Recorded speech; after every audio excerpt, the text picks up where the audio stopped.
Tirumalagiri municipality 13వ ward Ambedkar నగర్కు చెందిన కొంగరి సోమాల్ ఇంట్లో short circuit జరగడం వల్ల ఇంట్లో ఉన్న సామాన్లు పూర్తిగా కాలిపోవడం జరిగింది. ఈ విషయం తెలుసుకుని అక్కడికి వెళ్లి వారి ఇంటిని సందర్శించి తక్షణ సహాయం కింద 5,000 రూపాయలు అందజేశారు తిరుమలగిరి మున్సిపాలిటీ చైర్మన్ సంకేపల్లి రఘునందన్ రెడ్డి. వారితో పాటు 12వ వార్డు కౌన్సిలర్ కందుకూరు గీతబాబు, 2వ వార్డు చెక్కుల రమేష్ తదితరులు ఉన్నారు.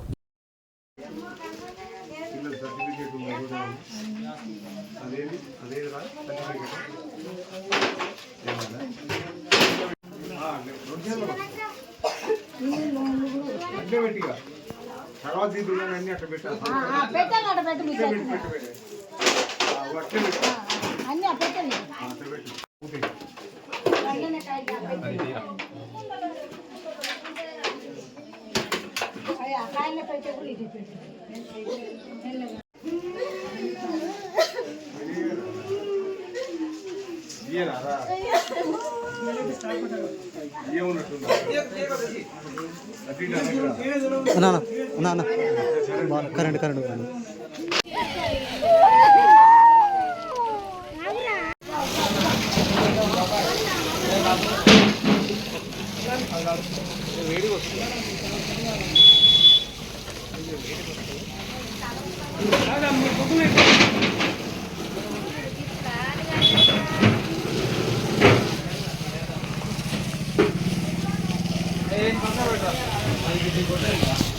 ప్రోగ్రామ్ చూద్దామని పోయారు పిల్లలు.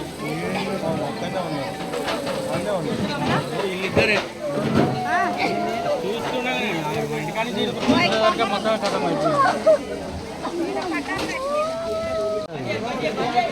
ఉన్నదే తెగి మంటకి తెగి పడ్డది.